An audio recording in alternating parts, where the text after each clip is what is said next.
जुड़ियो जहान सारो तुझे सदके, कोनो मकान सारो तुझे सदके। जुड़ियो जहान सारो तुझे सदके, कोनो मकान सारो तुझे सदके, कोनो मकान सारो तुझे सदके। अरशन कामी दे आखिर धरती ताई, जेका शैखल की मुझे मौला साईं। कुदरत जो शान सारो तुझे सदके, कोनो मकान सारो तुझे सदके। कुदरत जो शान सारो तुझे सदके, कोनो मकान सारो तुझे सदके। जुड़ियो जहान सारो तुझे सदके, कोनो मकान सारो तुझे सदके। हजरत मूसा ईसा रूहुल्लाह के बख्शोई बारी ताला हर अंबिया के। इज्जत ईमान सारो तुझे सदके, कोनो मकान सारो तुझे सदके। इज्जत ईमान सारो तुझे सदके, कोनो मकान सारो तुझे सदके। जुड़ियो जहान सारो तुझे सदके, कोनो मकान सारो तुझे सदके, कोनो मकान सारो तुझे सदके।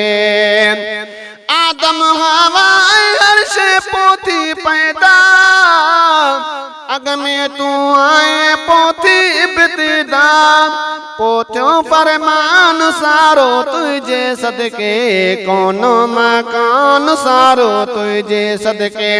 पोथ्यो फरमान सारो तुझे सदके, कोनो मकान सारो तुझे सदके। जुड़ियो जहान सारो तुझे सदके, कोनो मकान सारो तुझे सदके, कोनो मकान सारो तुझे सदके। तुझे खातिर चमका सूरज तारा, चंद्र जी चांदों की खावत चमकण वारा। मुर्क्यो मैदान सारो तुझे सदके, कोनो मकान सारो तुझे सदके, कोनो मकान सारो तुझे सदके। जुड़ियो जहान सारो तुझे सदके, कोनो मकान सारो तुझे सदके, कोनो मकान सारो तुझे सदके।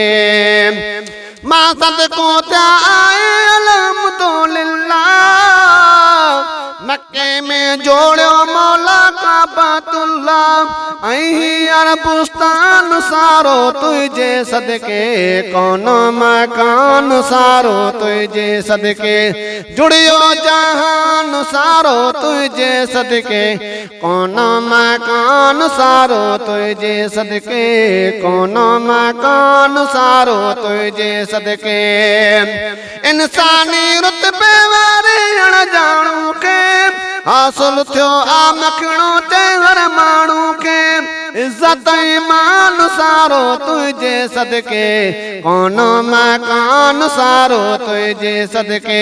जुड़ियो जहान सारो तुझे सदके, कोनो मकान सारो तुझे सदके, कोनो मकान सारो तुझे सदके।